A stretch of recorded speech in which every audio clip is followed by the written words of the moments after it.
Main రోడ్డుల్లో చిన్న చిన్న కోతులు ఉన్నాయి. వాటిని పోడ్చడానికి శ్రద్ధ మున్సిపల్ అధికారులు చూపించుకోకుండా స్వచ్ఛ గుడివాడ సుందరీకరణ పేరుతో ఇలా డివైడర్లోని మట్టి తీసి బయటికి తోలి కొత్త మట్టి పోసి మళ్ళీ డివైడర్లో లక్షల రూపాయలు ఖర్చు పెట్టే ప్రయత్నం చేస్తున్నారు. అందులో పెరిగిన మొక్కలను కూడా అంతా నరికేసి మళ్ళీ దానికి ఫినిషింగ్ పేరుతోనూ ఇలా రకరకాల పేర్లతోనూ డబ్బులన్నీ వృధా చేస్తున్నారు. గుడివాడ పట్టణం ఏమో చిన్న పట్టణం. ఆ పట్టణంలో ఇలా ఎవరన్నా వచ్చి షాపింగ్కి వెళ్ళాలంటే వాళ్ళు పార్కింగ్ లేని పరిస్థితి. ఇంతకుముందు డివైడర్లు లేనప్పుడు గత 5 సంవత్సరాల క్రితం పార్కింగ్కి ఆ మధ్యలో వెహికల్స్ పెట్టుకుని షాపింగ్ చేసుకునేవాళ్ళు.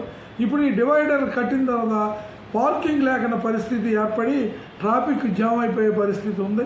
కాబట్టి ఈ వృధా ఖర్చులు తగ్గించి ప్రజలకి కనీసం వాళ్ళ కనీస అవసరాలైన పరిస్థితి చూడాలి. ఏదో లైట్లు పెట్టి గుడివాడ పట్టణం ఏదో అభివృద్ధి అయిపోయిందంటే దానివల్ల పెద్ద ఉపయోగం ఏం లేదు. కాబట్టి అనవసర ఖర్చులు మున్సిపల్ అధికారులు తగ్గించుకుని సుందరీకరణ పేరుతో అనవసరమైన ఖర్చులు, అట్లాగే స్వచ్ఛ గుడివాడ అనే పేరుతో అక్కడ ఎన్ని లక్షల రూపాయలు కేటాయించారో తెలియదు. ఇవన్నీ పనికిరాని పనులు అధికారులు చేస్తూ ఉన్నారు.